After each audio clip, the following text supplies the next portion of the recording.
Ladies and germs. Look like a belong in Duck Dynasty. Yeah, sinuses are still going on. Actually, look what is going on here. Yeah, I lost all of those hats trying to work on some problem, and they're all in the... What am I going to do, Farah? I don't Help want to me. know. I don't want to know. Help me, Cal. You know, Farah. that's why Take Father me away. Bob is here. We have the preeminent authority. Oh, I'm already getting hearts. Woo-hoo-hoo. Everybody loves save Father the Bob hearts. already. I get the fool, don't I?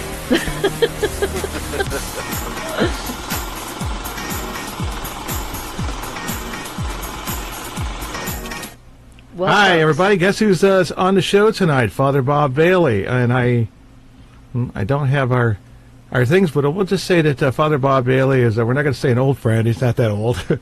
he's still he's a young, friend, a spiritual and warfare vibrant. priest, or we call a spiritual warfare specialist. I guess the mainstream would call him a demonologist priest.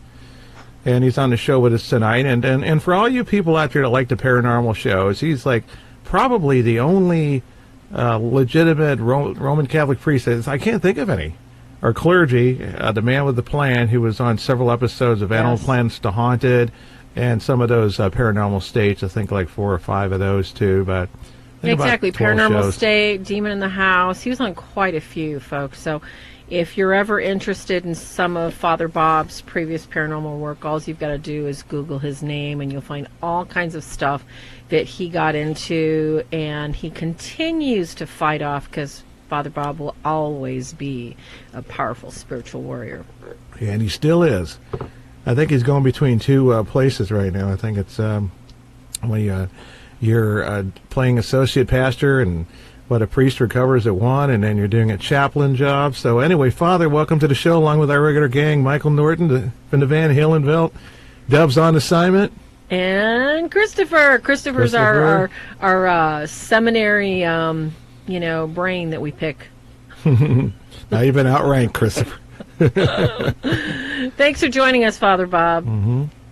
Oh, it's wonderful. It has been a long time. It has been before Christmas. Yes. Yes, it has. I tried to dig up some old posters for old time's sake. I think we've had you on some shows where we talked about our favorite movies. We did one show all about angels. Oh, yeah. You remember all the good times. Oh, This is your life, Father Bob. But the roundtable discussion's always been good. You're good for conversation. So anyway, Christopher, this is Father Bob Bailey. I think Michael was on a show with you before. On oh, yeah. Mm-hmm. Yeah. Yeah, so welcome back to the table, gentlemen. And oh my goodness, so we're going to do the Ask a Demonologist segment for everybody who wants to ask Father some questions during the show. Feel free to. And what was that movie that you were talking about? Since I have no images to support our thing, you guys want to really enjoy something? Okay, at my expense, but you know that I actually went back to this, and all of these scenes that you see here are pre-configured, like making a Photoshop image, but they have layers. Totally. You see how there's a layer? I move this, and Farah's like, whoa! I go over here and I move this, and then all of a sudden, oh no, don't do that! The roof might cave in. This is all pre-configured. So we switched it. We had to switch hard drives, and I put the old hard drive back in. And lo and behold, I had Christmas decorations all over it because we haven't used it since December. And I'm like deleting the wreaths and all that stuff, and the Merry Christmas, the animations, and the turkey. I might switch and find there's a turkey holding a platter on the side of one of the pages. So it's been a little fun tonight, to say the least. It's like a week. So what shall we get started on? We'll switch to studio mood. Any other bio information you'd like to share with everybody? What's going on at Father Bob in the past? Yeah, for people that haven't seen Father Bob, can you give us just a brief introduction about how you got involved with the paranormal? I mean, because you go way, way, way back, and of course, being a priest, I mean, there's always something paranormal about that. Yeah. Well, I mean, my interest went way back since I was young on paranormal stuff.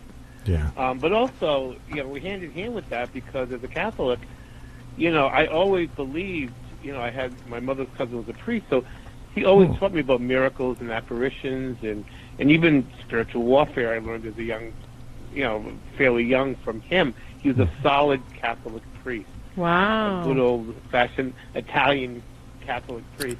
Yeah. And so I always felt like spiritual warfare was something that I was gravitating towards, although it wasn't something I ran to.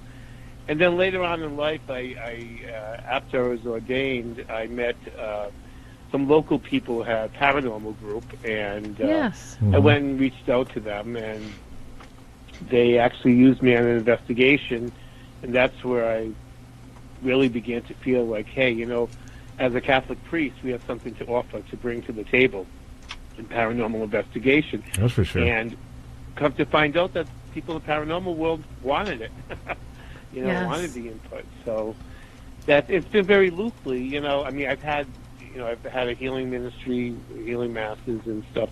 I don't know if I call myself a demonologist, really. But, I'm not an exorcist, first and foremost. But I am allowed to go and do house deliverances, locally and here. That sort of thing. And I do, and help with the other stages of demonic influence other than full possession, Excellent. Father, we usually start our show out with the St. Michael prayer. Since we have you, could you please say the St. Michael prayer for us? Okay. Sure. All right, great. Saint Michael, the archangel, defend us in battle. Be our protection against the wickedness and snares of the devil. May God rebuke him, we humbly pray, and do thou, O Prince of the heavenly hosts, by the power of God, cast into hell Satan and all the evil spirits who prowl about the world, seeking the ruin of souls. Amen. Amen. Thank you, Father. After that, I got in touch with some people, and I actually was on TV, yes, the haunted stuff like that. I am equally as glad that I'm not anymore. It was a nice thing. It opened me up to, and it gave me exposure, gave it to people. But I'm more than happy being in the background, doing things outside of the camera. Yes. Yeah, I don't blame you. I have the little banner up there right now that has some of the episodes. If you yes, if you haven't seen Father Bob, look at the camera and take some notes, because there's so many things that he was involved in. There's so many people that he's helped. And remember, folks, if you like this feed, please like the video and subscribe so you can get notifications on our next wave of interesting topics, fabulous guests, and of course convivial conversation. So Father Bob, when you were on these radio shows, when you went onto the television shows and they had specific things that they wanted you to do, did they tell you ahead of time, or did they just throw you on set and ask, hey, this is a demon or this is a ghost? How did that work out for you? Good question. It was real time. In that they would, in other words, if they thought that there was a dark spirit of the demonic, they would contact me and say, we think it might be that. So they called me on to do that. I did participate in some of the investigation because I thought that was fun, Yes. But then they would have me at the end doing like a house deliverance or a prayer of liberation of a person. Wow. Basically they would give me the facts of what they'd learned, and then we went through it from there. So I never really knew fully what I was walking into. So they just kind of just dropped you and said, here, this is going on. Well, no, I know what they told me, but then again, you just don't know. Yes. That's true. Sometimes Very it was true. psychological that I saw. Many times it was spiritual, but we didn't sort of know. We just, it would only explode when the priest came in, if it was legitimate, Yeah, that's been a while. When you see it, it says 2011. So, yeah, 2008. I was a much bigger version of myself. Yeah. Yeah, you have lost a lot. Oh, that's of weight, right. Father Yeah. Bob. You're half the man you used to be, That's hard to do, especially nowadays. And figuratively. Boy, congratulations on that. That was a long, hard road you walked, Father. get in better shape. It was. Especially so you could post those. What were those called? Falafel donuts or whatever you're eating tonight? Sounds Italian. Yeah, I prayed over them. There's no calories. Oh, my God. You negated all the calories with a wave of the fingers. Big on calories. Yeah, Father Bob, can you record that prayer for us so we can have it to play back? Or just Please, promise we won't share it. I borrowed it from the Vatican Secret Archive, so I cannot reveal my sources. I think it has to go back so that nobody knows that nobody gets it now. Oh, I'm so disappointed. Yeah.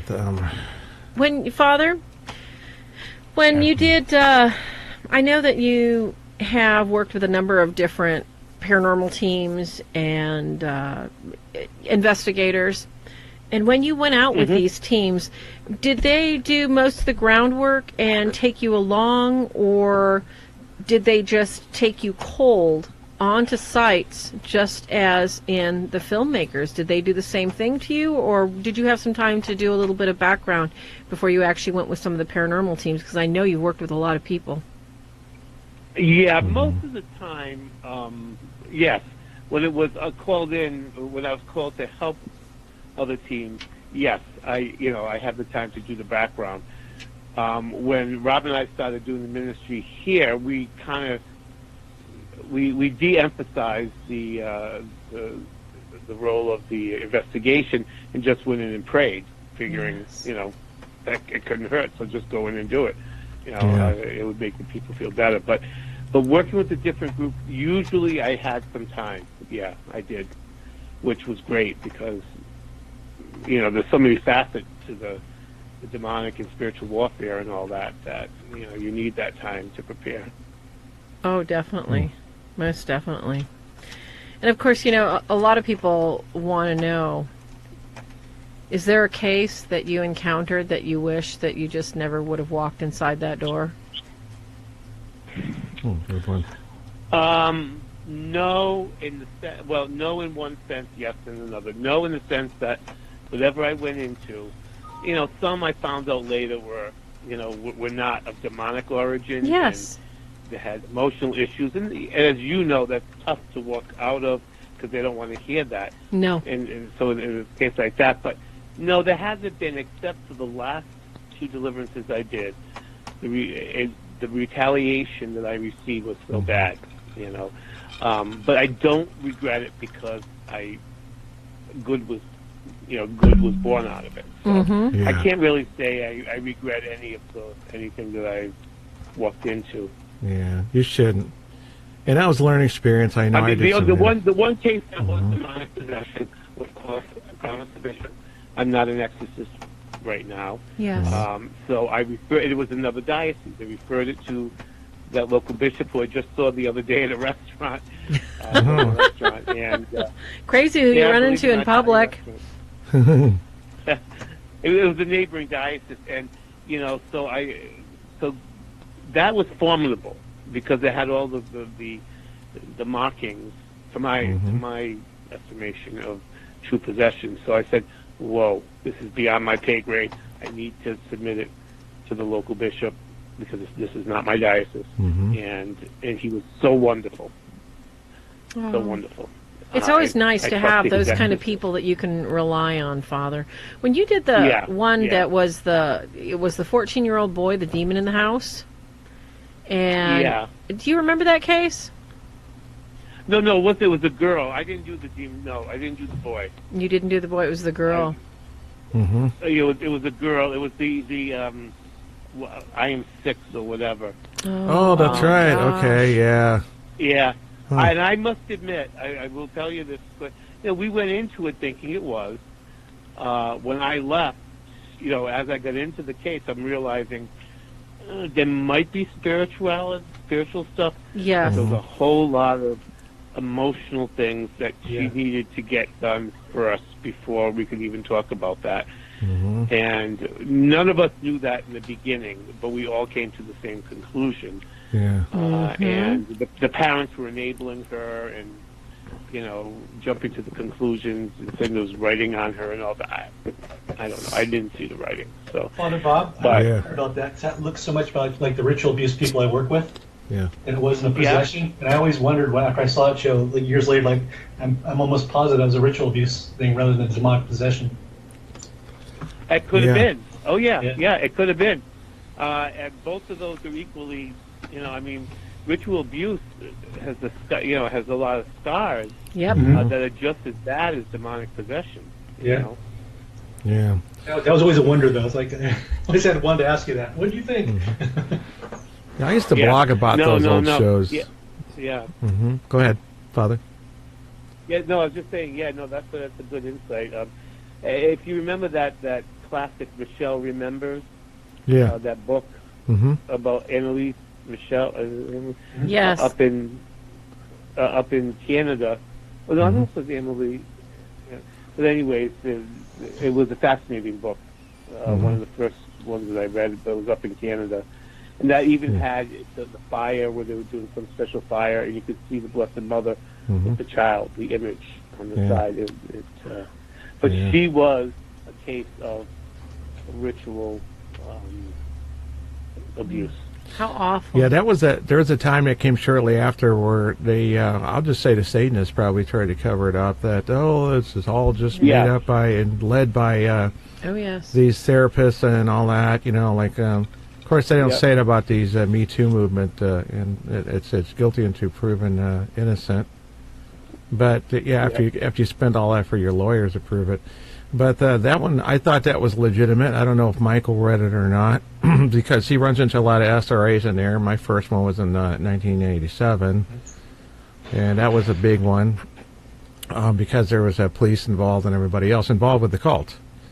But I was reading that in, I think, the early 80s, and it was because we read back then there was Michael Warnicki, John Todd.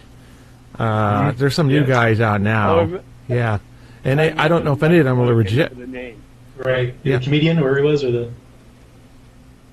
Did you read that one, Mike? Michael Warnicki's book? I remember reading it. Oh, okay. That's called The Satan Seller. Yeah. What's that? The Satan Seller. You might have read that one, Father Bob. No, I've heard of it. I never got my hands on it, but I know that was a popular book. What was you said in the 80s, right? Yeah, so the IM6 case, so Michael's thinking that it might have been satanic. I didn't even look at it from that angle, but I do realize that she was probably molested. She definitely has a problem that could draw an incubus or a succubus.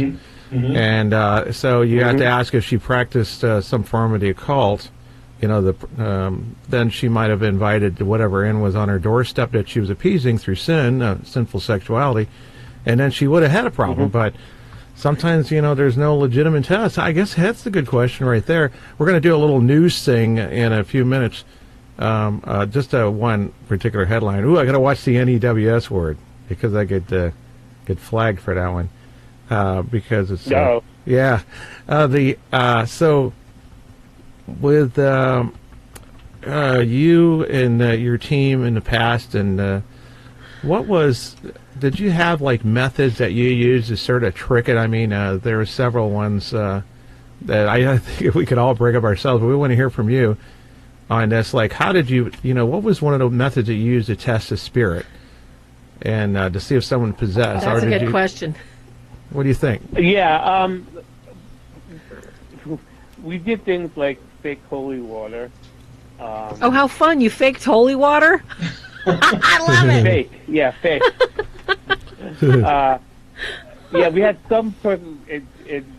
Woman was drinking. She was growling and everything.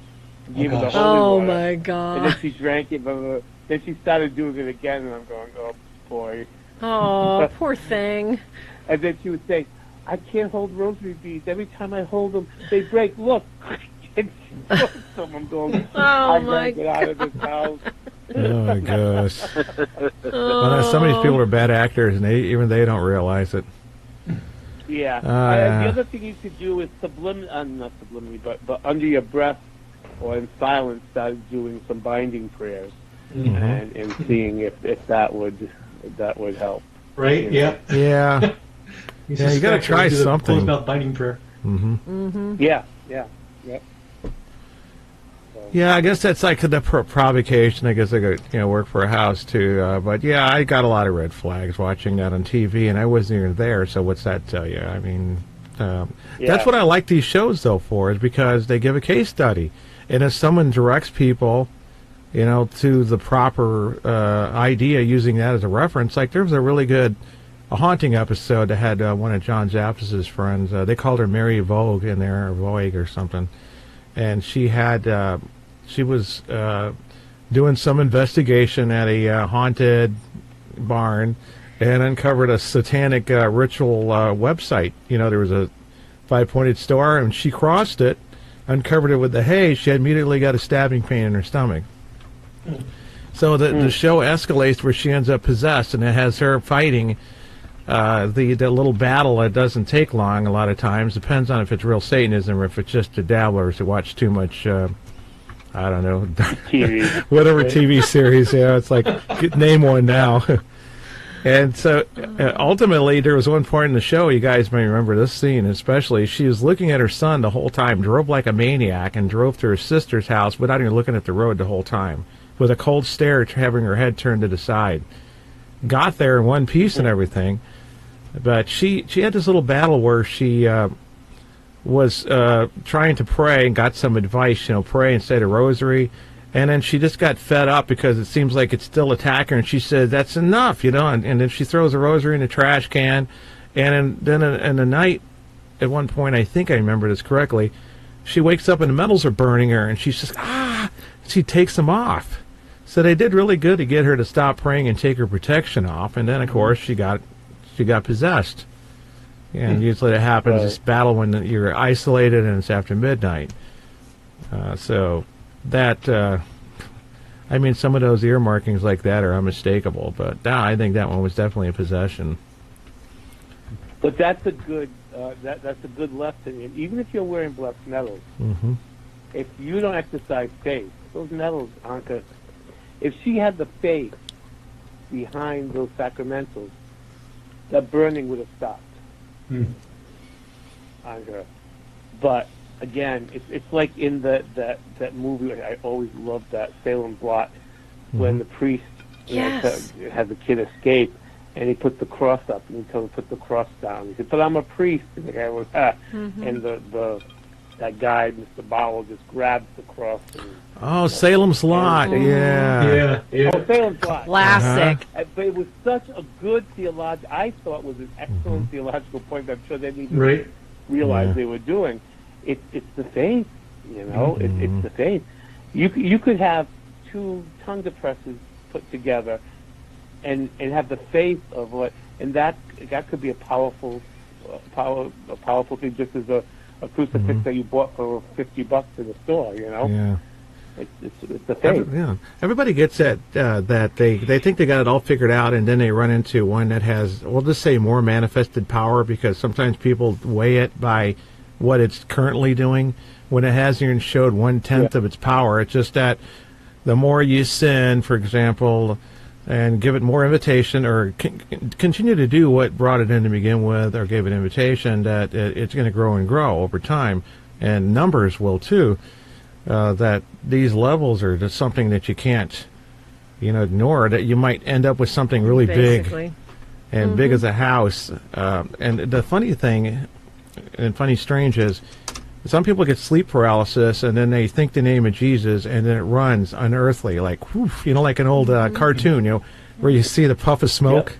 And then other ones, like this one I saw one time in front of a white closet door, just stood there, like a loitering teenager out in front of the Brown Derby liquor store or something. And then it's like you're saying the St. Michael prayer as many years ago. And I'm saying it for the third time, and it's still not moving. Then finally, it's like when I'm saying it for the third time, the idea pops in, say the Hail Mary. And it's not start, okay, I just started on the Hail Mary. And as soon as I started it, instead of fleeting away, it moved away like a loitering teenager, except it glided.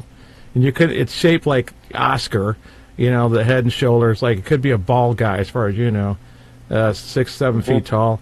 And it just started moving away like it's moseying away. All right, I got the hint.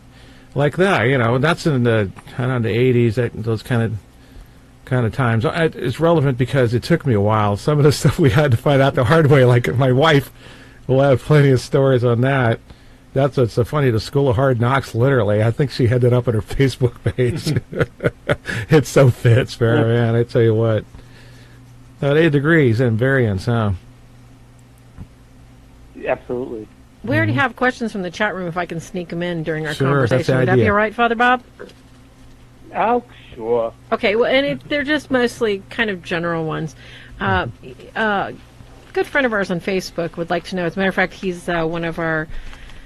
We have a group, Catholic Apologetics, and he's a moderator for us, and he's just a wonderful spiritual warrior, actually another ex-seminarian. He went to seminary. He would like to know, Father, has the Book of Blessings been helpful to you, or do you use another source? And I'm not sure if he's talking about on site. Go ahead. I know exactly what he's talking about. Okay, I'm going to come clean. I don't use the Book of Blessings unless it's a book unless it's like birthday blessing or an anniversary blessing, or no, because there's no binding. There's no, you know, it's weak. It's weak. And there's a whole story behind when it came out and all that. Most of us use the old rituals. Yes. I like the Roman ritual. It's got so many fun things in there to bless, you know. But it actually it doesn't even. Some of them, that new Book of Blessings, that it's not new anymore, doesn't even have to bless the object. It blesses the person, the one who made it, the one who uses it. So it's kind of rending. What are you doing? So, yeah, no, I don't use the Book of Blessings for stuff that I'm going to use in spiritual warfare. No.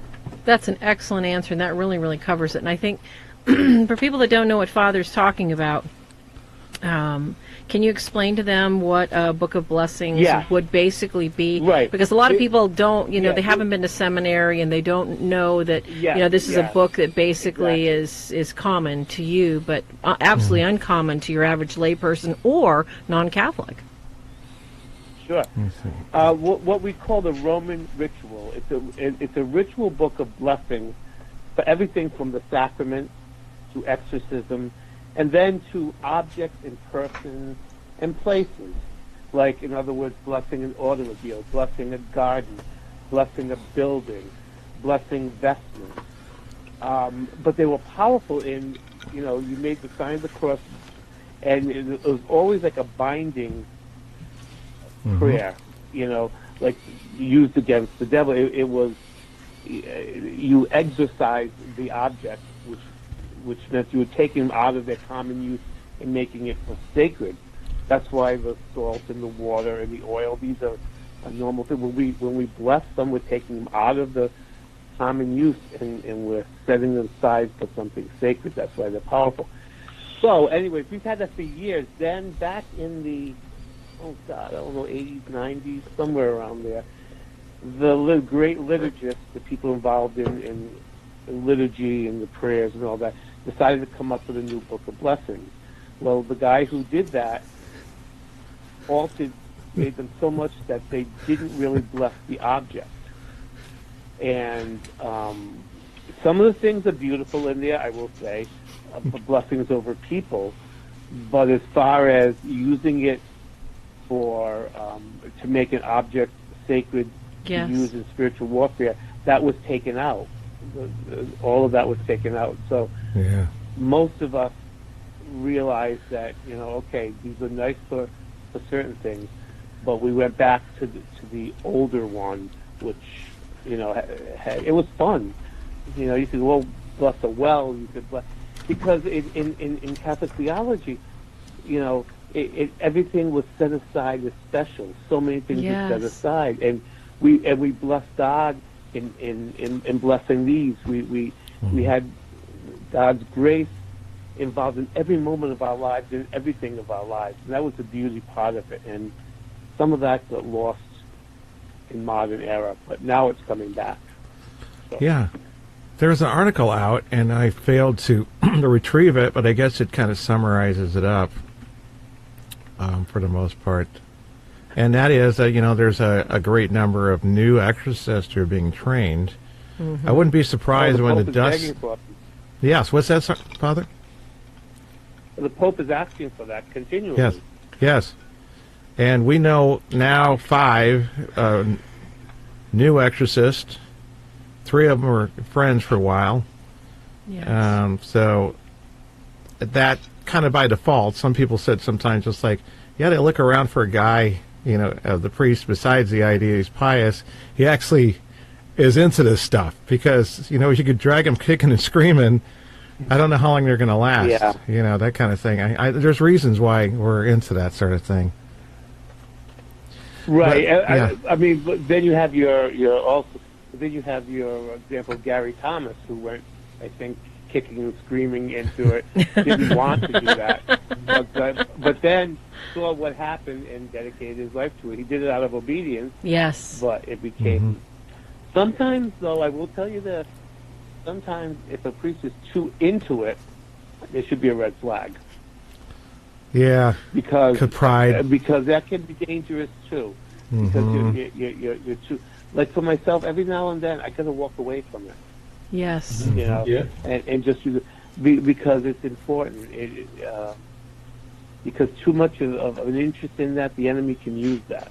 Well, Father, it's interesting that you say that because a number of the exorcists that we know, they're finding out that due to the strain that they're under and the level of cases that they're having to deal with, both psychological, spiritual, and of course, even the spiritual ones have psychological elements, that it's so much and it's such a burden that they are finding that it's better if they stay in a pastoral position, chaplaincy, headmaster, some sort of thing that normalizes their daily life instead of allows them to be so caught and so focused that it basically, like you said, it weakens them on some physical and mental aspects that they're not capable. So, a couple of the exorcists are saying just in the last 5 years, they've lost quite a few exorcists because it's just so much and it's so intense that they can't handle it. And they're walking away from the priesthood, they're walking away from exorcism because it just, they've got to have a balance. Yeah. Exactly. But you got to understand that was always the way. The exorcist of the diocese was secret. Nobody was supposed to know who it was. Mm-hmm. In recent times, they're more open about it.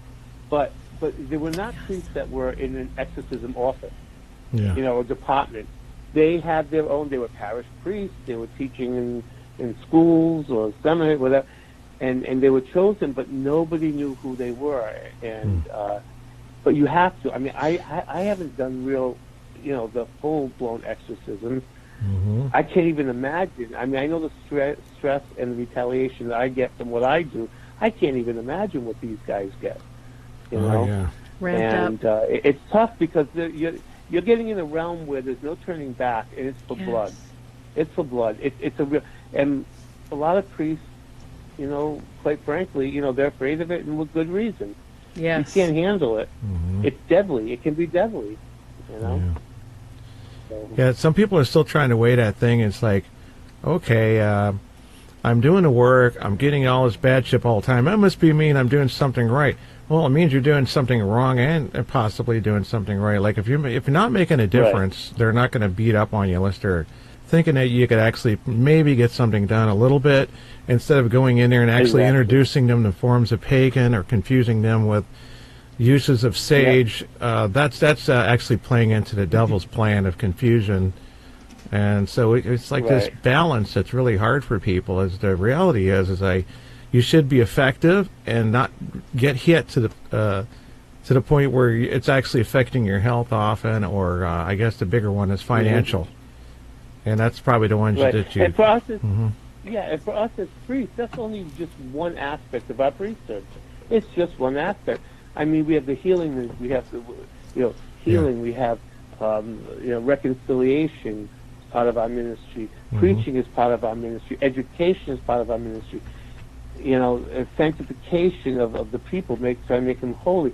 This is just one aspect, and if it should never become all-encompassing. That's an imbalance, because there's more to what our priesthood is than just that. It's important, don't get me wrong, but it's not the end-all of what our priestly ministry is. Yes. And that's where the balance comes in, you know.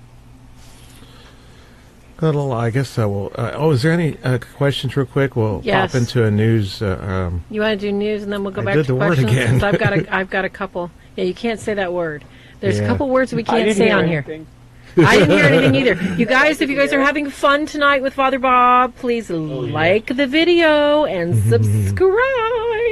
So in other words, you can come back and you get notifications and all that fun stuff. So anyway, Ken has got top of the hour power plays for the evening of what?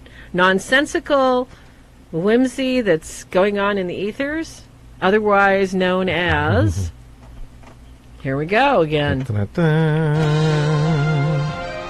Yes, it is something out there. It's hearts. I see hearts. Lots of little red hearts. Lots of little red hearts. Dawn is like fast finger mania tonight. I mean, she must want to be like a concert pianist. I keep seeing her cute little face pop up in all these hearts. Obviously, I think Dawn has a crush on you. There's something that we do every week, Father, almost. Talking about some of the most popular goings-on in our world today. You know, we're going to get this into, Father. You're going to like this one next. We're going to get into some movies. Oh, this is going to be fun. The AI thing is more like, it's not so much how mechanical it is and successful at, moving and making maneuvers and stuff. Like even that movie Julie Christie was in called A Demon Seed. Some robot that pretends to be an incubus or something. I don't know. But, we can't even trust robots to do servitude work, like carrying dishes to a kitchen. True. Lady, it's just like Jerry Lewis. But we're getting this kind of creepy stuff about Alexa and the AI. Yeah. And this one's funny. It's like... There's a good chance I could get murdered tonight. Terrified Amazon Echo user reveal Alexa has been emitting bone-chilling laughs at random and is ignoring your commands. Isn't that great? So you just say it. Farah have Alexa? Yeah, if you got to have it, you're going to have one of those. Now, what does this remind you of, Father? Do you remember from movies Paperman, Colossus, not just Hal from 2001: A Space Odyssey? I'm ashamed to say, that was a long time ago.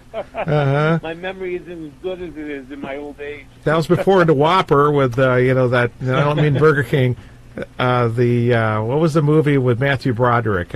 War Games. War Games. Oh, that's right. Oh, that I do remember. And of course, Terminator and Terminator Salvation was one of the best ones. And, sadly missed the actor from that movie, but these are really funny things. If you look through some of this, and I should upload this other thing. Okay, come on, where is it? I can't see it. Lying in bed, about to fall asleep when Alexa on my Amazon Echo Dot lets out a very loud and creepy laugh. There's a good chance I'll get murdered tonight.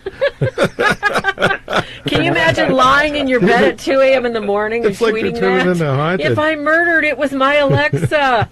Oh my gosh, people get a life, please. So I just use my Alexa. Does anybody have an Alexa?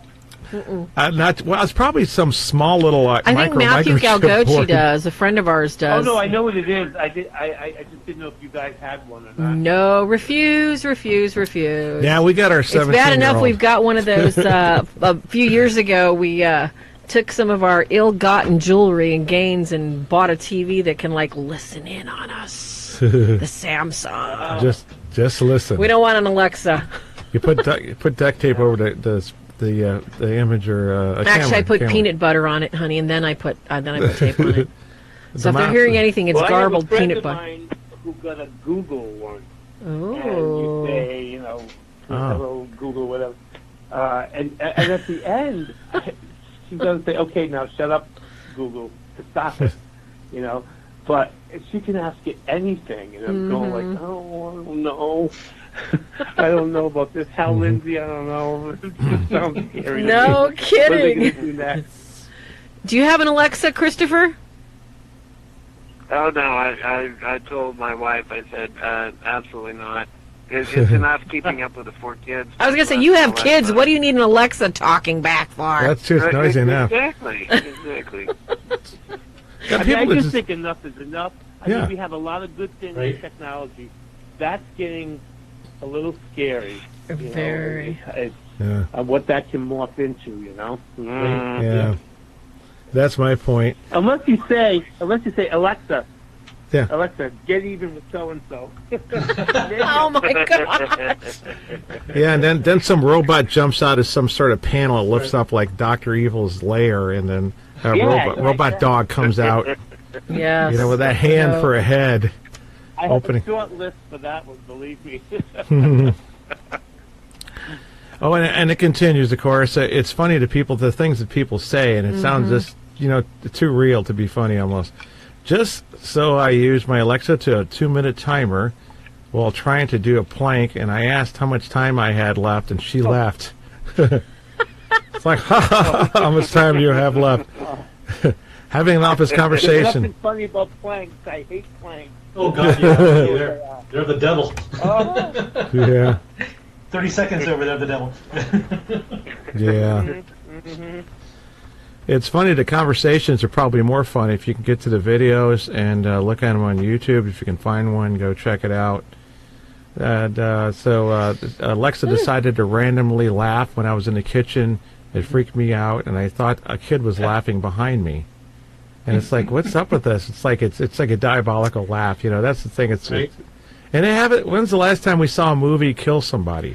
I mean, come on, you guys. These aren't even real situations.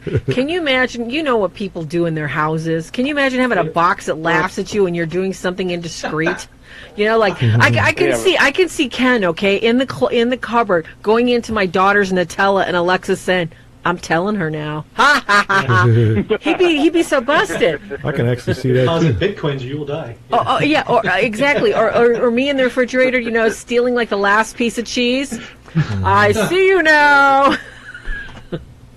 No. In my younger years, I was in high school. About now, I'd be hacking the heck out of this thing just for fun. I would have been one of the guys making that thing laugh sinisterly, or just telling these people, "I'm your dead ancestor. Go do this," or something. That would have been me. That would have been funny. Yeah. Yeah. I mean, you know what? My personal opinion is with the Alexa and stuff. I mean, someone has it, that's fine. Like my friend has the Google thing. It's a fad. It is. When I went over to visit, I never heard her saying anything about, it gets, these new gadgets are so expensive. Yes. Although she got it as a gift, but I mean, really, do we need to be spending our money on that? Or, I mean, aren't there... I know, that's what it is. ...important things today that we can do with our money or save with our money? Or Yes. Okay. And prayers on my phone. Okay, here we go. This will lighten it up. That's Jacob again. This is a compilation of robots falling down, having... Oh, goodness gracious, Ken.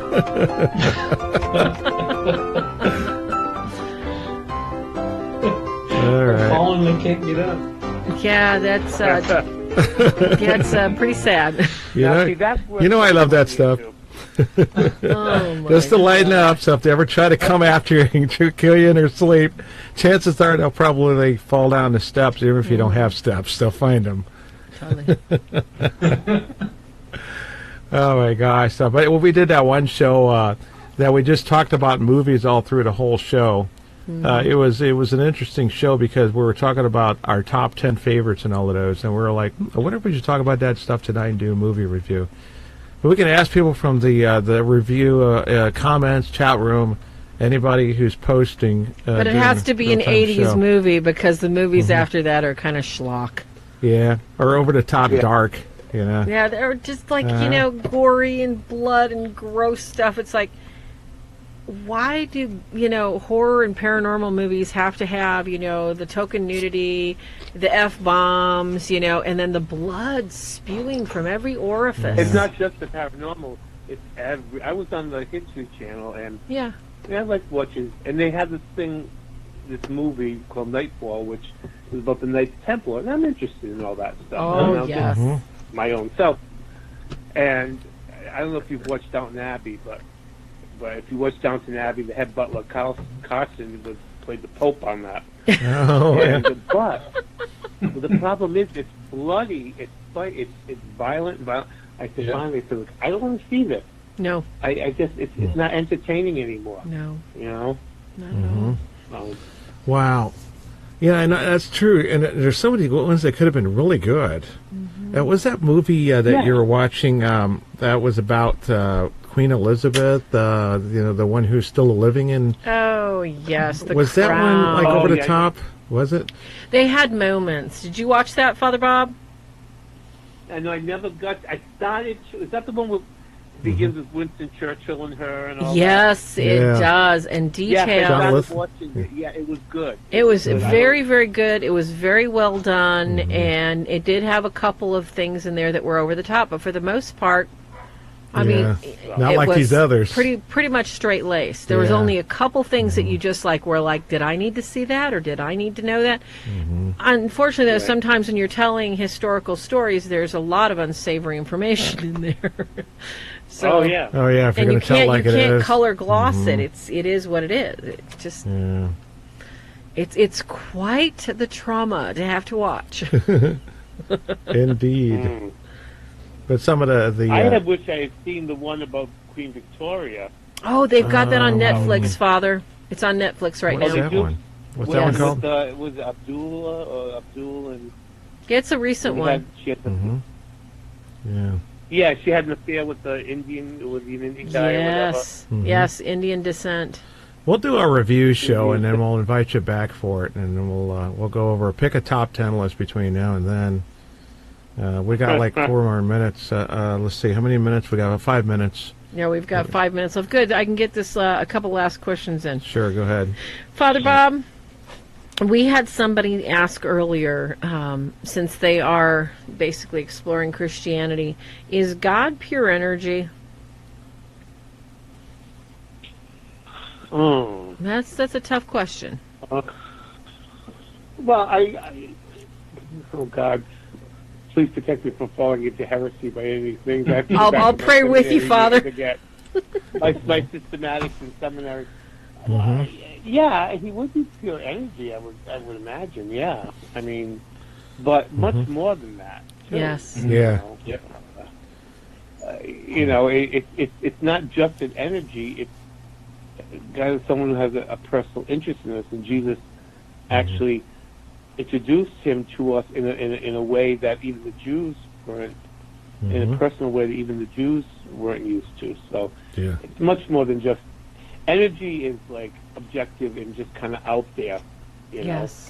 But we have a God that wants to be involved in our day-to-day life, so it's more than just. It's more than just energy because of his focus on us and his creatures, his angels, and so if it was just pure energy that can be described scientifically, that is mutable. No, there's an intelligence to it. Obviously, God, I mean, it's intelligent. God is an intelligent spiritual being. It's not just random kind of thing, Maybe you can say he's all and he's none, just to confuse the people a little bit. Because some of these esoteric and stuff will say, it's the God factor, it's just pure energy and all that, and the encompassed in the universe and all that. Well, yes and no. Yes, but much more than that. Much more than that. Yeah, some people get confused about that old iota, as they called it, that separated the East and the West. The divinity of Jesus, that he's equally God and equally man, equally divine, equally human in flesh. And that one kind of makes them do one of those Star Trek android moments, like, how can he be how you get equally human and equally, and then smoke comes out her ears, Error. Well, that's why God is God and we're human. That's right. That's why they call it a mystery. That's what the teachers used to say in the old days, like George Carlin used to say, well, it's a mystery. Totally. Yeah. I almost forgot that Christopher was there for a minute. I didn't hear from him. Sorry about that, Christopher. I've been chuckling. Christopher, Yeah. I didn't move into any heresy, did I? No, Father Bob. I think you're good. I think you're good. You're still within the church. Oh, good. Well, we have a new guy. I live with there's 5 other priests here. A new one came in. He's a Dominican. Yeah. Father. He's taught at Harvard. He's a brilliant guy. So I said, oh, good. Okay. So I got someone to be grounded within systematics if I forget something. Mm-hmm. Yeah, that's a deep question. It's like almost like crossing the line into some of that metaphysics or whatever. It's well, it is. You're going to be jailed for talking about if it was the person is saying. Okay, what was the other? What's out there? Oh, I'm sorry. What was the other question, Farah? Well, this one's going to take Father Bob more than a few minutes to answer. But good. Father, I have a question for you. In all the things that you've experienced with all these paranormal teams and the shows that you've done, there are always, everybody likes to think that a priest is literally bulletproof, because he's got his prayers, he's got his sacramentals. He's basically, that's the way they think of priests. They think priests, are just... I wish. They think that you're just like, woo, they go and nothing stops them. Mm-hmm. Are there times, when being a priest that you just like people to say, hey, I'm just like the guy sitting next to you at Big Boy eating a burger, and I have concerns and worries. Are you really just as strong as you let everybody think you are? No, I'm very. What you see is what you get. I'm very open, and with people, and it's like no, we there are sometimes when people put us up on pedestals or think, that we've got the inside track and all that. No, we're just susceptible to everything else. We've been called to a ministry. We've been called from the people of God into a priestly ministry, but we're still people, and there are times when we have bad days. There are times when we struggle. There are times when we have limitations that we have to deal with, and it's and even going into spiritual warfare. There are times when we don't always have the it's not always predictable. We don't have an upper edge. The only upper edge we have is if we're faithful to our calling and our ministry, then we have the graces of our ministry. But there's sometimes I just wish it's like, guys, I'm just like you. Don't put that on me. It's too much of a struggle. And then, if you do something, they look at you like a fish. Father Bob went to a pub. Yes, so I did with my friends. Father Bob ate a donut today. I saw it. It's a Zapla, big difference. Okay, a Zapla. All right, now let me get to my second part of my question, okay, Father Bob? Because a lot of people have either never called a deliverance priest, exorcist priest, but they'd like to contact one. And they would love to be able just to pick up the phone, get the local Catholic church and say, hey, I've got this going on, and I really need your help. What is the number one thing you would like people that are listening to our time with you, what is the number one thing that you would like them to keep in mind when they're calling you or any other priest to ask for help with exorcisms and possessions? What do you want them to keep in mind so that they stay very focused when they're talking to you?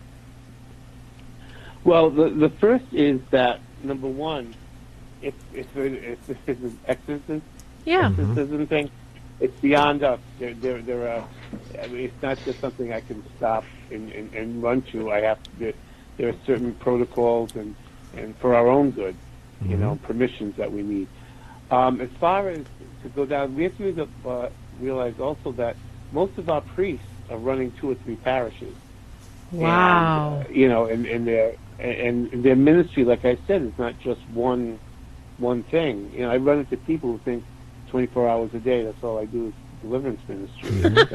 Right. It's serious. Yeah. They get upset that you can't go yesterday, and it's like, that's one thing. The second thing is, not all priests were educated in the spiritual warfare. That's a fact. Not all bishops were exposed to it either.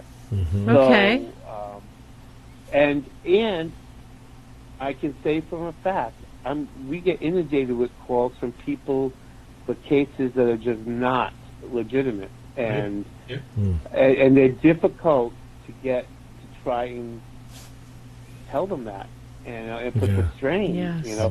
I assume they kept calling, threatening to do harm to their dog. And, Oh my gosh. Yeah, and finally they caught me in the church parking lot. Found me. What am I going to do? So I brought something. I said prayers and all of this, but it wasn't going to. It did no good because they're not dealing with. So you have to understand that we priests we get inundated with calls from people that frustrate us because they're not legitimate cases. Right. Yeah. And we have to sift through that. Wow. So it's not my whole thing was because we don't do these things full time. We have full time ministry. Other than that, is I like to educate people how to on their own baptismal authority as Christian of how to combat it themselves too, because there are things they can do, and not just leaving it for us. I mean, for the extreme cases, yes, but there are things that Christians can do, Catholic Christians, Protestant Christians, whatever, can do, and be educated to take on their rightful role to protect their home and their family spiritually. Wow, we're going to go over that some more, Father, in the second hour. So you can go eat the rest of that fabulous Bailey's cream, whatever thing you got there. Oh. It's gone already? Oh, my gosh. Okay, so then grab a piece of cheese, Father. And how many minutes are we going to be back, Ken? About 3-4 minutes. Don't forget, like the video and hit the subscribe button because we want to see you again. Don't go anywhere. The Real Deals will be right back with Father Bob, Christopher Sampson, and our Van Halen belt rider, Micah Norton. Here comes the Christmas splash. Christmas splash? Right. Oh, how fun.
Da-da-da. Ta-da! Ta-da! It is really easy. And it's cheesy. Well, it was That a cheesy. gimmick with. I ate the cheesy.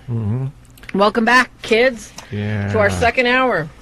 We got more questions coming from the comments in the chat. I hope. Feel free to post them. I have to go find them. Thank you very much, Dawn. And the priest learning exorcisms is something that I addressed in my first book that I wrote in 2007, published in 2010, Catholic Demonologist Handbook. But to mention that, and these books here, I'm going to show this in a minute in relation to what Father was talking about, and that is, I just sort of like accepted the idea that they were going to learn exorcisms. They were not to deceive.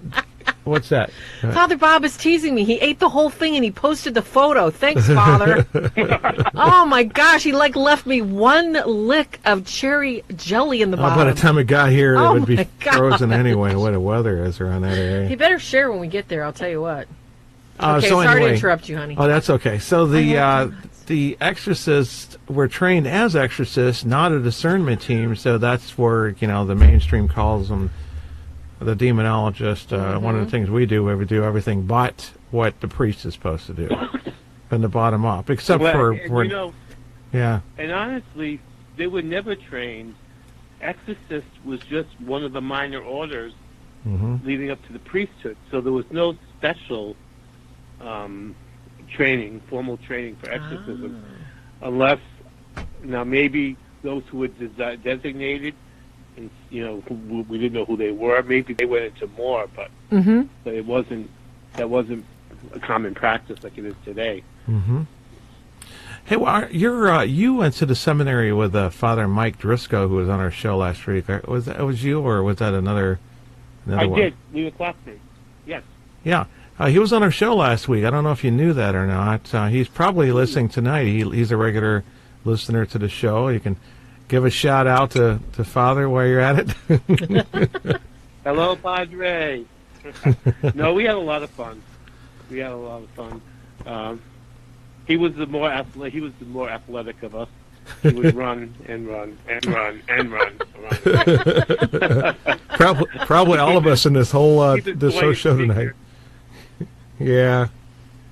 So he's working on another book, and we didn't get to talk about that last time we were talking to him, and he's going to bounce it off to some publishers when he's done. This is one of the books, but the problem is here, see in the bottom it says, for the use of priests, and the reason I'm showing this is two reasons. Number one, it has some prayers that we use. Number two, some prayers laity aren't supposed to say because they directly direct the spirit without inserting the buffer, if you pardon the expression, of Jesus' name. And I want you to enlighten the listeners and watchers of this fact. What separates a laity from the priest and how they pray those prayers of deliverance and so forth, such as in that book. Why is that just for priests? Yeah, well, because of the nature of the type of prayers that are done and the authority that goes into it, again, like the prayers of exorcism, only a priest or designated person can do that because of the role of the exorcist. And those prayers are so powerful that they're gonna elicit a powerful response from the enemy, and the priest needs, especially a lot of them have the signs of the cross and all of that, but they're prayers that are mainly for priests. My own opinion of it, I'm not an authority on it, would be because of the type of prayers that they are, and what the response it could elicit.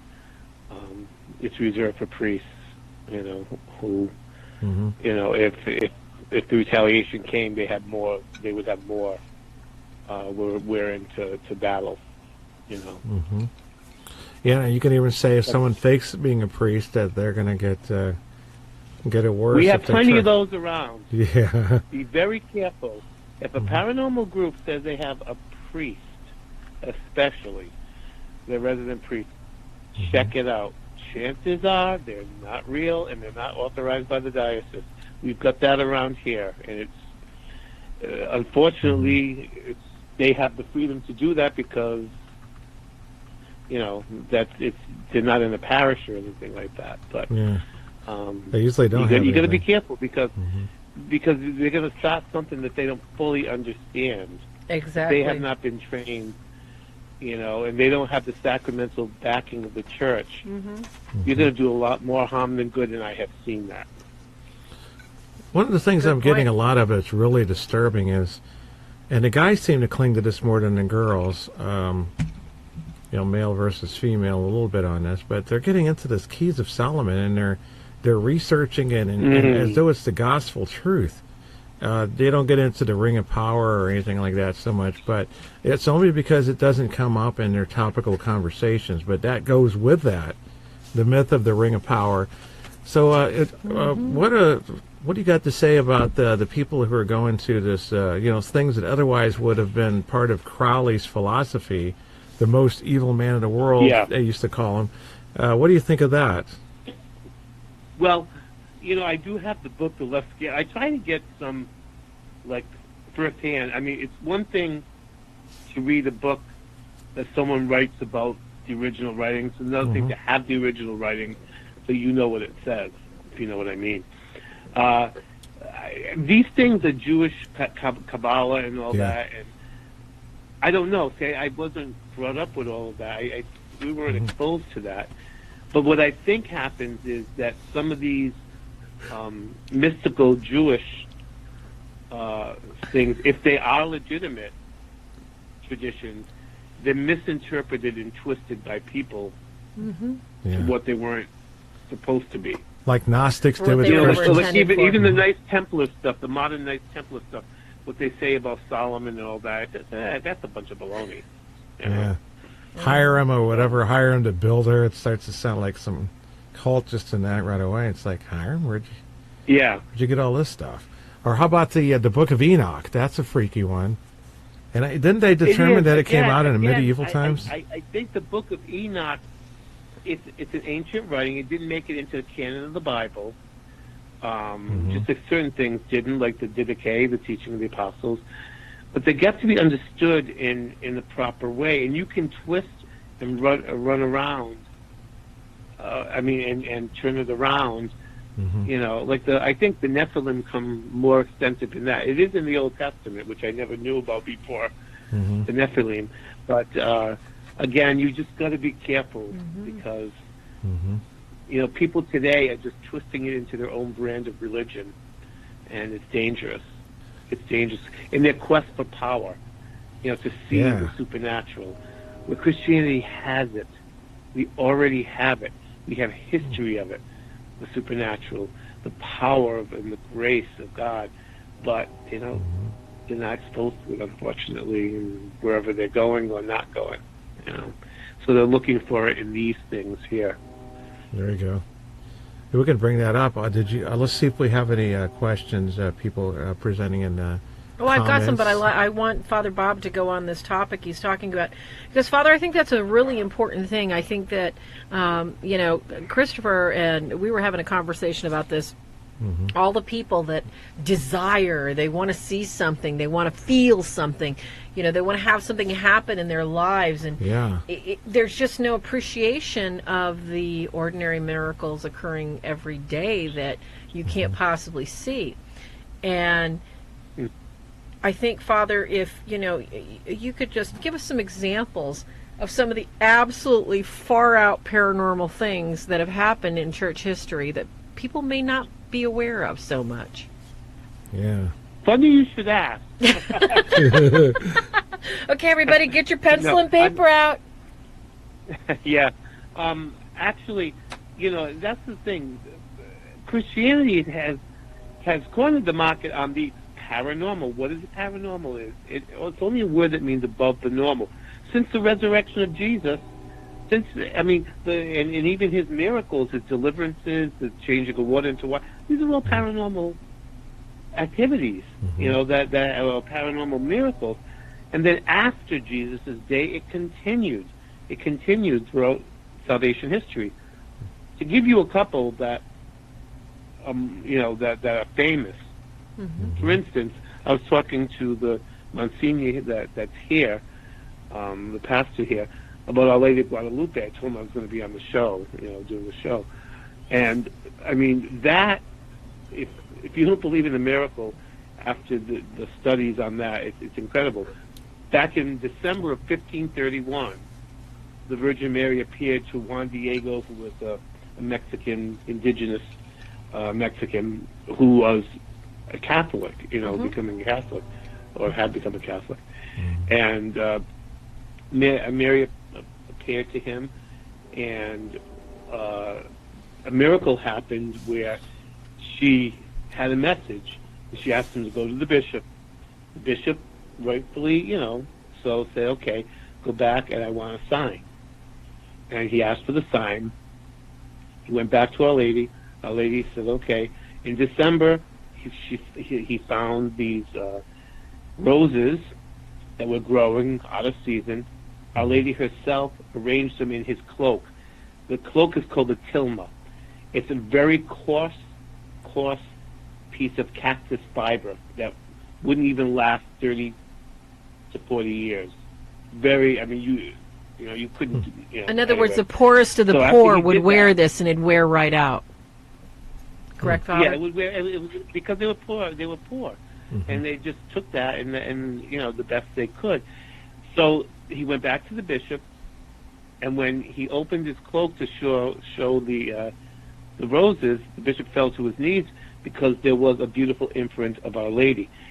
On that type of cactus fiber, you cannot paint anything. It's so rough. Wow. That would only last 30 to 40 years. This is back in 1531, and that that tilma, that cloak, has been, all the elements have come to it. It should have disintegrated. In fact, they made some ones using the same thing, and they went within 20 years or something like that. They just disintegrated. So that is a miracle of itself. But also, what they've learned in doing recent studies is that the stars that are on her mantle are the same constellations that were out on December, I believe it was 9th, 1531, in the skies over Mexico. That's mind-blowing. Further study, now that they, back, let's see if I have, modern studies have noticed they went into the eyes of the tilma. There are 13 people that could be seen in the pupil of an eye of this. People say it was a painting. Yeah, on the tilma, that's what people can't imagine. Of the eye on the Blessed Mother, there are those people. Yeah, it's like how did that get there? Yeah. Right, and nobody knew about that until recent time because they didn't have the scientific, they couldn't do that. And the tilma has a consistent temperature of 98.6. Wow. Which is a living person. A living human being. Wow. A human being. I didn't hear that one before. That's wow. That's pretty surprising. Amazing, isn't it? Yeah. Yeah, well, that Lady of Guadalupe. Yeah. But, when she appeared as an Aztec, the tilma. So they recognized that she had the band, which meant she was pregnant. She had her head down in prayer, so she knew she wasn't a goddess, and that there was sun behind her, so that she was in front of the sun, but she was not a god. And it's interesting that some things that they added later on, a crown and some more angels, all faded away within time, but not the original. And like I said, she was pregnant. At the time, there was practiced the abomination of child sacrifice. Yeah. Within the generation after, that image converted the nation, and the sacrifice of the children ended. That's why she's the patroness of the unborn, with good reason. And so, that in itself was a miracle. The fact that it converted a nation, a simple picture. Amazing. So how many conversions came out of that? I think I heard it was 1 million and something, or 10 million, or 100 million. Really? Oh gosh, yeah. It was. Yeah. You're right. It just and it's been. There have been attempts to destroy it, and it hasn't happened. I read somewhere where they put bombs in front in some roses in front of Our Lady, and the bombs went off. Something's glass broke, a crucifix got bent or whatever. The tilma was perfect. Nothing ever happened to it. So. That's good. It's good. It so goes on. It's amazing. If you ever go, I've never been to Mexico City, but it's worth going. It's an incredible paranormal, Catholic paranormal. Exactly. Thing. Now the other thing that we have in the church is the tradition of Eucharistic miracles. And when I was in Rome doing a seminar, I got to go to Lanciano, and that's the first recorded Eucharistic miracles in the 700s. There was a monk, a priest monk, that was traveling through the town. He went into the church. He had tremendous doubts about his faith and about the Eucharist. When he celebrated Holy Mass, as he said the words of consecration, the host turned into real flesh, and the contents of the wine, the consecrated blood, turned actual into blood. Oh my gosh! Now, the interesting thing about that was that later on, the blood kind of coagulated to 5 different what they call globules or whatever. They've done studies on it, and the flesh on the host was cardio, from the heart, and the blood was AB, same as on the shroud, same as on the with the host, but they had all the nutrients of fresh blood, which when blood afterwards with the elements it begins to break down. This one has not. And so it's amazing. There's much more. I can't even start to go into it because it's a lot of technical. But if you go Lanciano, Lanciano, miracle of the Eucharist, it's tremendous. Especially now that we have so much more accurate testing. They're saying, there's no explanation for this. There really isn't. Did you did we do a show with you, or was that maybe that was? I did that on. I did a show of that on Rob and I on Confronting the Darkness on our little. Okay. So we didn't do a show with you mentioning any. Not that we haven't talked about these other things. Well, I think I might have. I'm sure we might have mentioned it. I think we're doing a show about the saints once, and when we looked into it, it's like I've forgotten how many people did raise people from the dead that were saints, which is never done before Jesus. Absolutely. Yeah, and it's still being done, but Billy Graham, God rest his soul. There's a big difference between some of these preachers that inspired people and people actually did miracles, like Saint Joseph. What's that? Cupertino. Yeah, and he was like he flies. Padre Pio would levitate above the ground during Mass, and Saint Martin de Porres, even, which you don't hear very often. He's an African American priest, you might say. He never was in America. So he he's Peruvian. Yeah, he's Peruvian. Oh, okay. I believe it's Peru. And he resurrected someone from the dead also, and it never should be surprised how many people have done it. I think that we read that St. Patrick did it something like 23 times. You never hear about that either. He raised 23 people from the dead. St. Vincent Ferrer. Yeah. Also, there's a whole book. There's some neat Catholic books that Joan Carol Cruz, I think her name was, Raised from the Dead, it's called, and it goes into that and other miracles, which are kind of neat because we never really heard of them before. And then there's a series of Bob and Penny Lord, God rest their both are dead, but they did a beautiful one on Eucharistic miracles. Just awesome. Now, a modern one that happened was a Marian apparition in 1917, and that's Our Lady of Fatima. Yeah. And that, in the apparitions, plus many people didn't believe, but the Blessed Virgin appeared to 3 children from May to October, and then in October she promised a miracle would happen. Wow. And they're saying that was the only time since the resurrection where a miracle was predicted ahead of time, at a certain time, and then happened.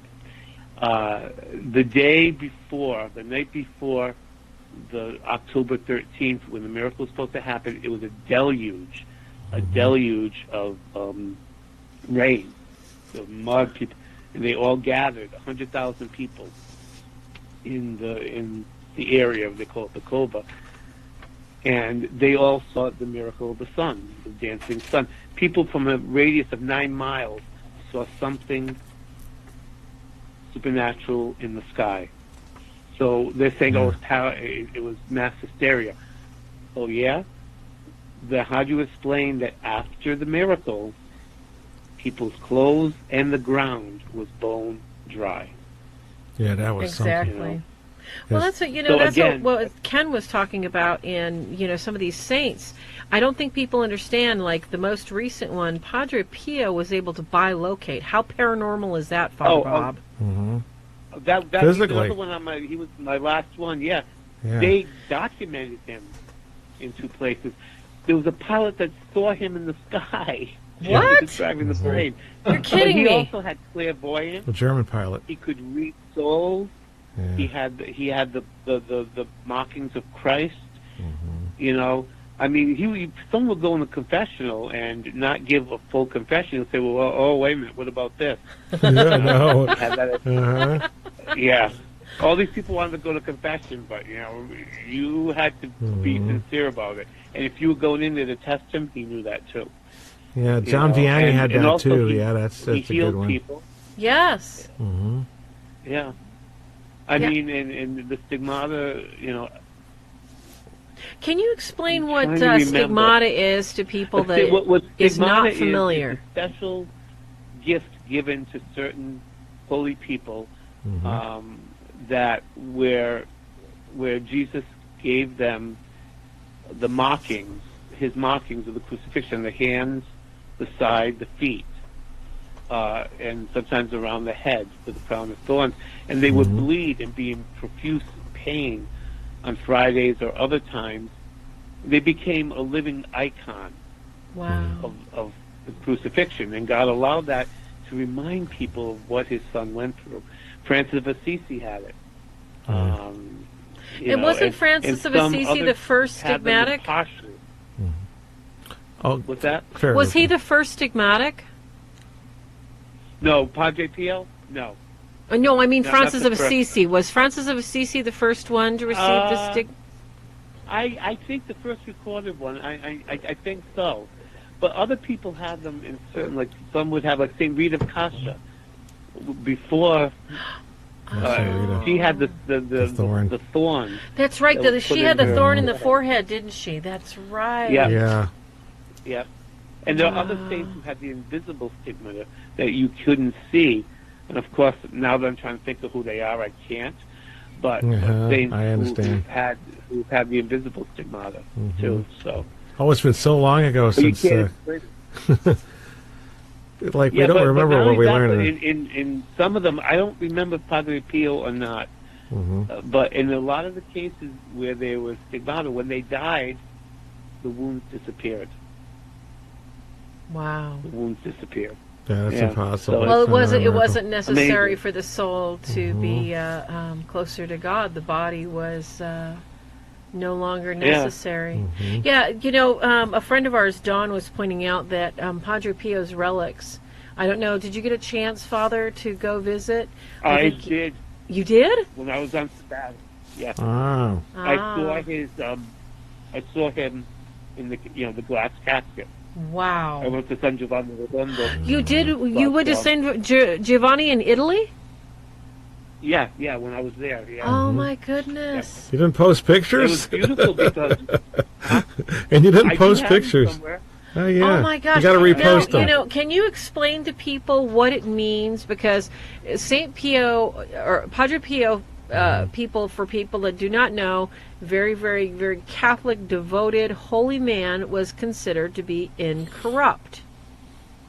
Can you explain what that is and how paranormal is that to after you die not stink like worms and goop? Oh yeah, I visited a few of them when I was in Rome. St. Rita of Cascia, who was my co-patroness along with St. Anthony. I went to see her. She's incorrupt. Oh my gosh. If you go to France, St. Catherine Labouré, she's incorrupt. What does it mean to be incorrupt? For people that don't understand how the body decays. After they died, when they were dug up, their body never corrupted, and they didn't have preservatives back then. To preserve the body. When I was in Coimbra, Portugal, Saint Elizabeth of Portugal, the Queen of Portugal, was Incorrupt, but they don't. She was in a glass sarcophagus. I mean, a gold sarcophagus. They don't show off their Incorruptibles. I don't know why, but Italians we do. But also Saint Clare of Assisi. Saint Clare is Incorrupt. Her body, just never decayed. And it's one of the signs of sanctity. It's not the only. I think Jacinta, one of the girls that saw Our Lady of Fatima, when they exhumed her, she was Incorrupt. Wow. Yeah, we just had one of our listeners, Athena, say that she saw one of the Incorrupt saints in Greece. So these Incorrupt saints, Father, they're in churches all over? Yeah. I mean, there's more than we think. Only we know the not heavy hitters, I call them, the ones that are no, John the 23rd, Pope John the 23rd, Saint John the 23rd, I guess. He's Incorrupt. Wow. And he's under the altar of in St. Peter's. So yeah, there's quite a few of them. It's interesting. It's just that, again, why we don't know, except to show that, and I better not get myself in trouble because I haven't formulated really why. But anyways, it's just a showing of the manifestation of the power of God. Yes, it truly does. And the body being a temple of the Holy Spirit, created by God. And, Father, wouldn't you think that, people are so interested in the paranormal, the absolute unusual, the supernatural. If they would take a look at the history of the church, and somebody even pointed out that even as Christ was walking the earth, I mean, there's so many witnesses to the miracles. Oh, absolutely. You can't even calculate. We've kept it hidden. Now it's coming back out again. People are writing books. The Power of the Rosary, Champions of the Rosary. So many beautiful books on the power of God.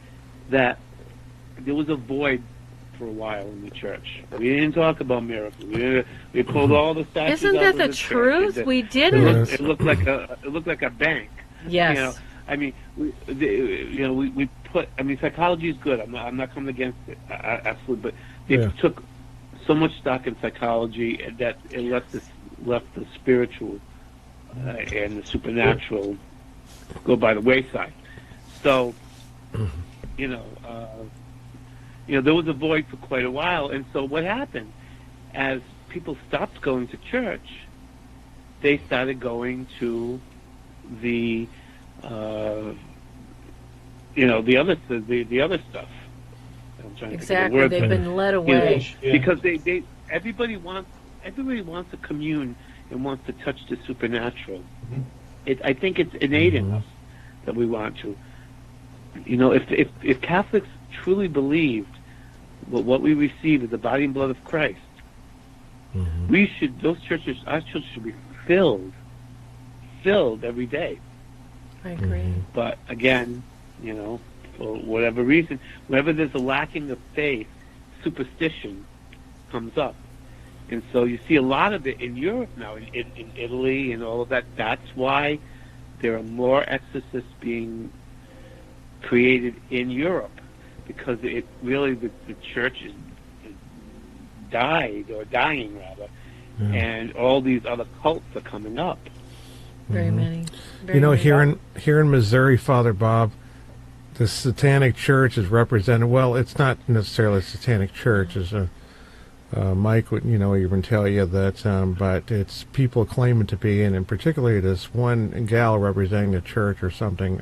I didn't call it a church, but they're going for a third round trying to sue the state of Missouri for limiting or, ceasing abortion. On behalf of Planned Parenthood or whatever. They align themselves. It's interesting, Planned Parenthood being aligned with Satanists. And if anybody have ever read, look up the 11 rules for Satanists, and it's got things in there such as someone looks at you the wrong way, destroy them. not necessarily that. I don't want to misquote or like lose credibility, like when you talk about Saul Alinsky, for example. But it just abortion is just is so hideous and over the top. I expect them to totally align with it, and no good of anybody to align with it, because it keeps coming up in everything that we see and do in the world, in our ministry. And it's you just mentioned earlier about a lady of Guadalupe. They used to do child sacrifices. What is an abortion? Yeah. It's a sacrifice for your needs over theirs. And they had that problem with the Jews before Abraham. And no one learned some history.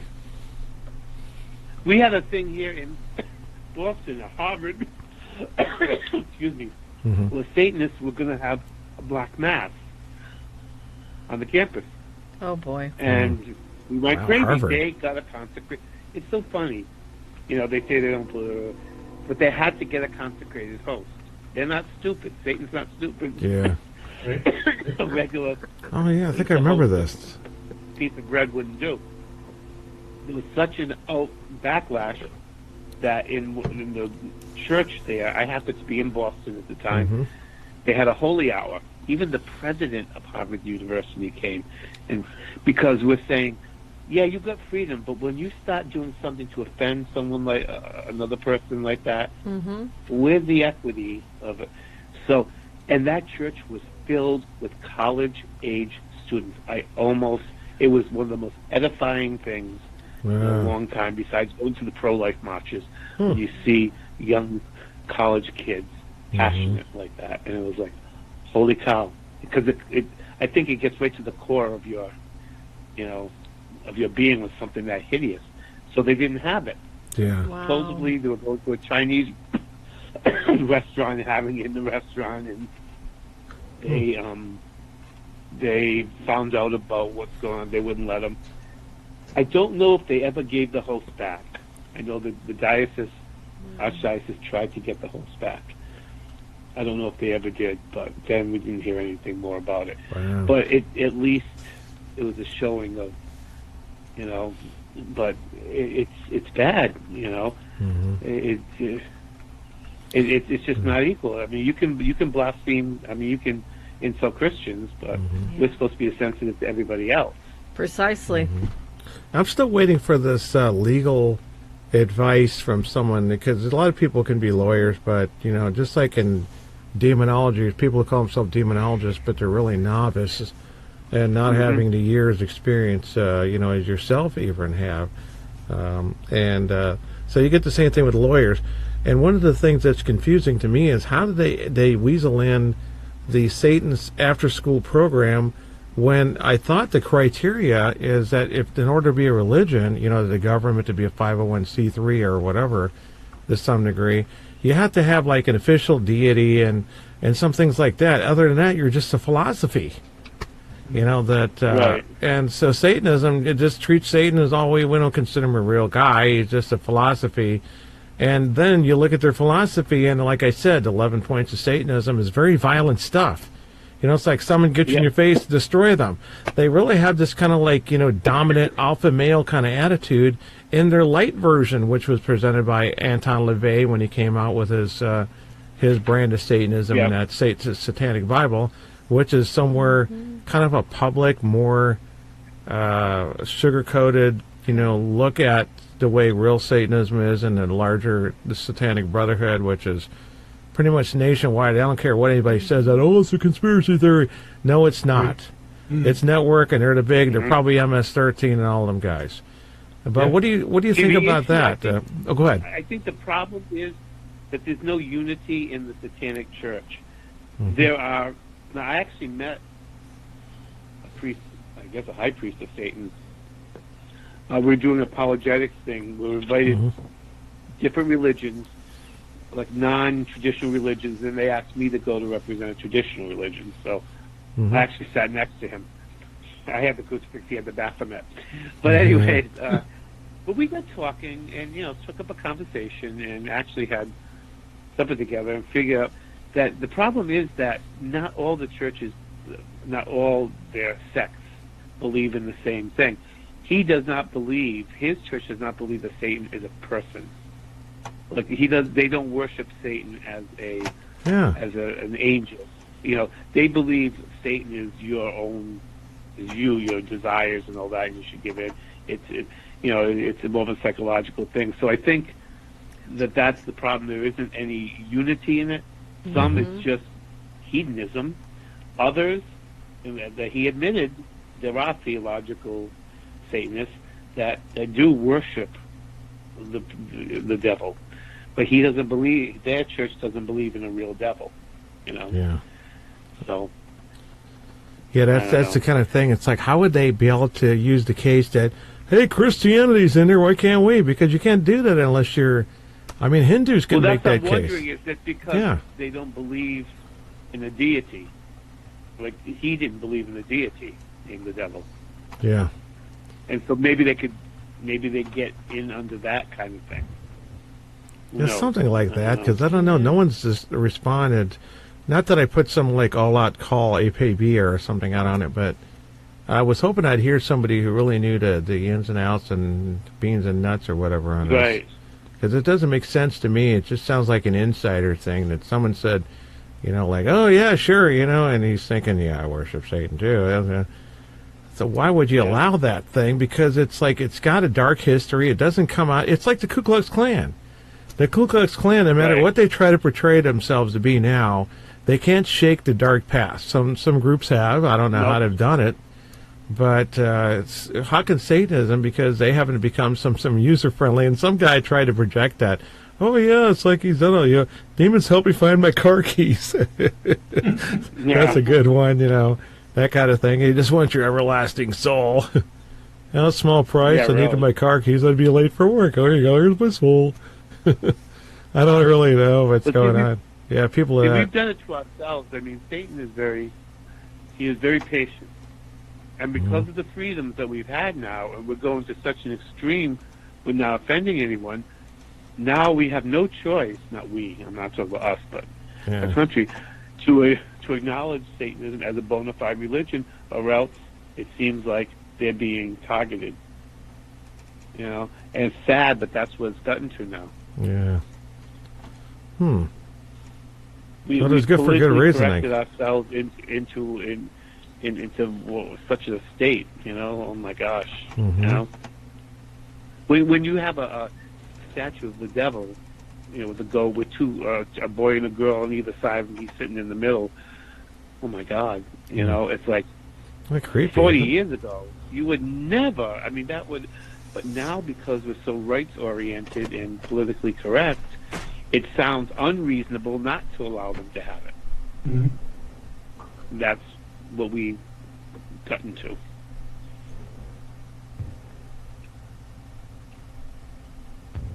Okay. Christopher, Michael, you want to chime in? What's that? No, I'm just agreeing because I have to deal with a lot of this. The real satanic stuff is so underground that we don't see it. So we see all these players who think they're we're the high satanic priests. They're not. These guys are so heavily programmed by the time they're older, they can't function. And the ones that do, they're either called off to do something else. It's just what we're seeing here to me it's grotesque. I can't sit and watch this stuff they're doing with the satanic statues, like you said they're doing.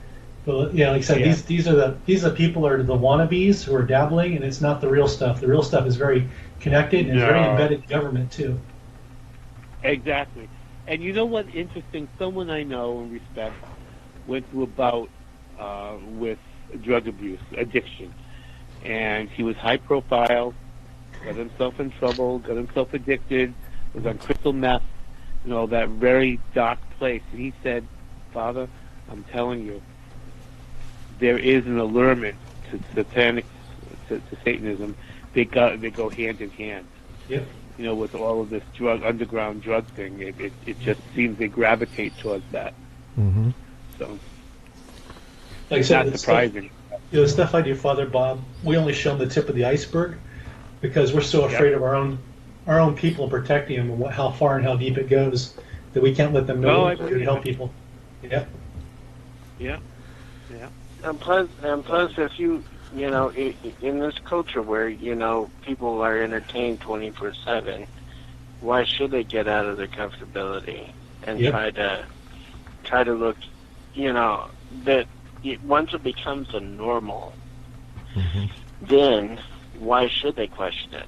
Exactly. Because this is normal, this is the everyday, when actually, like everyone's been saying tonight,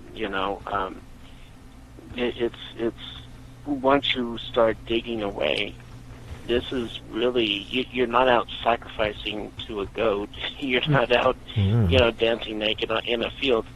This is the more subtle deception that the devil brings in, is the comfortability, the normal. Mm-hmm. And so why should I go to church? That I'm doing just fine, or if you're constantly being entertained and all your senses are being fulfilled. Okay, well this is life. I'm living, and the rest of us are like saying, hold on. You need to kind of take the blinders off, please. Yeah. Right. I mean, the real dark stuff, all that stuff is show. All that stuff is show. And, and even to some extent, although it's blasphemy, so is the Black Mass. Mm-hmm. But it's hideous because they will use a consecrated host. But that's all showman stuff. The real stuff, I shouldn't even speak. Michael would know. I mean, it's much deeper, much more hideous. That's just all show crap, as I'm concerned. Yeah. Yep. Except that unless they use a consecrated host, then it's blasphemy. Mm-hmm. Oh, it's so easy too now, Father. It's because because they used to they didn't want it if it was dissolved in the mouth. They wanted it more pure, so they have to do a sleight of hand if they steal it, coming in pretending to be a Catholic or something. And in the area I used to live in, as I mentioned it on the show or before the air, and forgive me if I forget, but in the area where we had this large satanic network that stretched across the United States and was dealing large amounts of drugs. Long story, how much do I want to get into it? Because it's like, you think the mafia is bad? Get involved with us. And trying to point them out anyway. Was, the intricacy of the networking and who's involved. They're not dabblers. They're not leather jacket, people, bikers. They're, they're rich. They're very rich, and they own a lot of companies, and they have a lot of people in their payroll. If you see anything go the wrong way, and you're like, what? What did that judge do? It's like, what? That's not even the Constitution. That's not even the rule of law. Well, chances are they're covering for one of their satanic buddies. That's how Freemasons work, too. Yeah. Mm-hmm. Well, that's again. How did they get to where they were? It's not smoke and mirrors. It's much deeper and scarier than that. Yeah. It's we don't realize. Most of us don't realize what's going on under the surface and what could possibly be happening to our freedoms and our country and our world. As the days go on, So.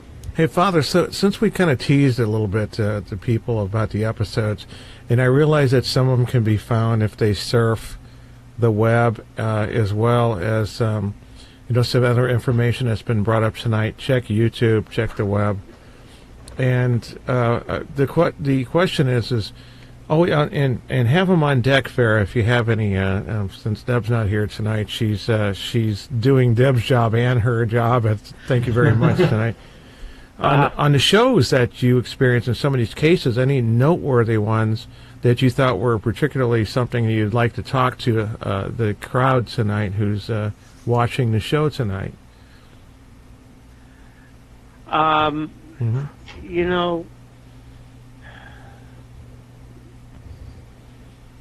trying to think back of some of them. Again, you and I, and I'm sure Mike, Father Driscoll, would agree. They dealt. We're talking about the real deal, the real cases that are just amazing. A lot of these. Amazing, but that are just. I know what you mean. Unbelievable. Still, a lot of the ones that I dealt with are not in that category. I mean, there was a couple, like when I was praying in Latin over someone, he got violent and spit up. But even all of that,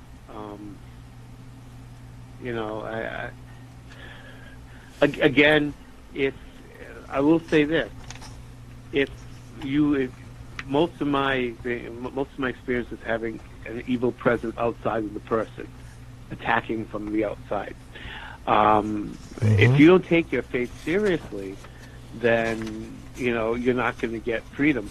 You can't expect, okay, here, priest, go in, or here to go in. Yeah. And that's happened. That I've learned. I went one person, second time they didn't do what I said. The medals were still on the. Finally, I said, you know what? These people just want attention. And then they ended up on one of the paranormal shows that you mentioned. Yeah. They were on there too, and was given a whole thing. I'm going, oh God, I dealt with these people 3 times already. Right. And and it's really easy to get in there, just like fake priests. They jump on the Roman collar, and as soon as they see one without researching, I'm talking about the producers, they do the same thing on cases too. The more legitimate it sounds like the case, and that can be done by very good drama queens. Farah worked with some of those before. Right. Well, this wasn't for TV. This was a private case that we did. Oh, okay. That didn't help. Yeah. This wasn't for the ones on TV. Again, they were all done. If nothing was faked that I ever saw.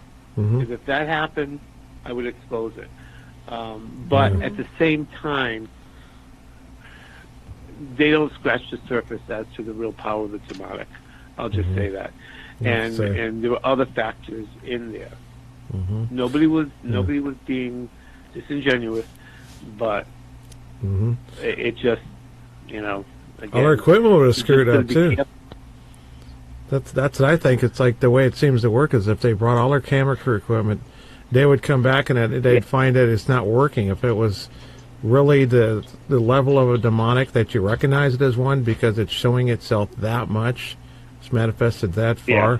Even the Booth brothers and Children in the Grave, when they got the surreal footage of these shadow things on the hill, and they got it, and they were recording the FLIR camera, which is 256 shades of gray, to indicate that they were colder than the cold night, which is about 30 degrees, showing black, and on that screen. That it just did one of those things you see in the Ring and some of these other things. It was done with video, some of it digital, and it's all screwed up. So, and that was going to be like the thing of the documentary, to end it with, and they only got just like a second of footage, and that's the way it really works, and right. That even from case studies, someone can kind of get that out of that stuff. They're not ready to really show themselves so well and let it get recorded and get the phenomenon out there. No, they don't go on command. That's part of that's the thing, and that's what makes the work. So it's not made for TV because you're not always going to get a response. They're not going to cooperate with a producer or a director or someone and say, okay, all right, Father, now, okay, bring out the horse and pony show. Do it now. No, the demons are not stupid. They're not stupid. And they'll go dormant, but people don't understand, the TV world doesn't understand that, but. Yeah. But, I guess again, there's a lot of good was done by exposing people to the fact the paranormal is out there, but it also created a false caricature that everything was settled in a half an hour. That's simply not true. I know. Oh, my gosh. That's truth. Well. It could take weeks, months. Yeah, and they tried to. It's like, I think in the old days they were trying to be too honest, so they would ask you, did it get solved? And they were reluctant to even air it because they didn't want to just say, the house still continues today to have its problems, or something like that, or they're still experiencing a problem. No one wanted to hear that, so they wanted this cowboy rides off in the sunset, and I think some of them, they started to exaggerate and fabricate or whatever on that to get it done. Even making dumb stuff like projecting a spirit into a ball and throwing it out of a bathtub or whatever this one guy does. I think those kind of things are done. In some of these locations too. I mean, I was involved in a big controversy not big, but controversy over Yeah. them going back to that house of the Exorcist. There was no activity before. Why are you going back in there and doing an Exorcist over the house? I was so angry with that. So angry because it does a disservice. Yeah. And I was disappointed in the people that supported that and actually became a part of it. Yeah. What are you doing? You know, I got a lot of flack for that. I know. Yeah, we put a bunch of quotes because everybody was sounding off. I think even Father Lampert did. Some of the exorcists that we knew from previous interviews in the show directly. And some people sounded off that we didn't expect. Links aren't necessarily in there, but yeah, everybody was. And of course, our the archdiocese near the location was the first to sound off. Because it was completely out of the realm of what's considered Roman Catholic, which is what you should consider Catholic. That there's no Catholic, because you prefix the word Roman, replace it with old or anything else. It's not Catholic. They're just like your postman. Hey, can you come in here and bless my house? Put on a Roman collar. Like that's going to make a difference. Like, oh, I'm scared now the demons are going to go. But that's what I thought. There was no problem. There was nothing. They already did an exorcism on the house. Everything was calm. Why are you revisiting? See that? Oh, getting my Irish up again. But I knew there's something about you that we had in common there besides that. Hey. Yeah. You have to go to the territory. So. Yeah, believe it or not, we are. Oh, wow. I know, it's already 10:01. What happened to the time? Whoa. Right. Oh, my gosh. Christopher, you still alive in there somewhere? No, I'm still here. He's had his third drink by now. Oh, my gosh. If it's soda, he's in trouble. He's going to lose a kidney. We can't have that. Yeah. Everybody remember, the battle's already been won, and we're here to help you fight, win it right. And final parting thoughts, Father Bob? It's been great. It's been great. It's been good given show, and I appreciate the people who ask questions, out in Cyberland too. So that's what it's all about, educating people. That's right. We'd love to have you back in a couple months, Father, and we can talk more about movies and stuff. Yeah, we can do a movie episode if you want. We'll talk to you, sometime between now and let's see, what is it, March, April, after that. So like the end of April, June. We'll touch base. We'll touch base. Sounds like a plan. Sounds good. Really enjoyed it. Everybody's really enjoyed you. Back to our normal thing next week. They gave you more hearts than they've ever given me. Oh my gosh. You've been getting heart. I'll have to give you extra hearts, dear, to make up for it. You're going to have to. It means a lot. It's nice. It's good. It's good because, as Michael would know, and anybody who does this work, sometimes it's thankless, and you put through so much, and you see people that appreciate it. It means a lot. Yes. Amen. Agree. Thank you, Christopher. Thank you, Michael, for hanging in there with us tonight. And hopefully we'll see Deb next week. So, and maybe she'll tell us what assignment she was on. Yes, exactly. You talk to my classmate. Give him my regards. Okay, sounds great. We will. All right, God bless everybody. Another same time, week. same channel. Next week, next Thursday, 8 o'clock Central, 9 o'clock Eastern. Say your prayers, Webbits. God bless. Good night. Have a good night. Elvis has left the building. Tight. Well, he actually left a long time ago, but there you go. Good night. Bye, Chris. Bye, Mike. Adios.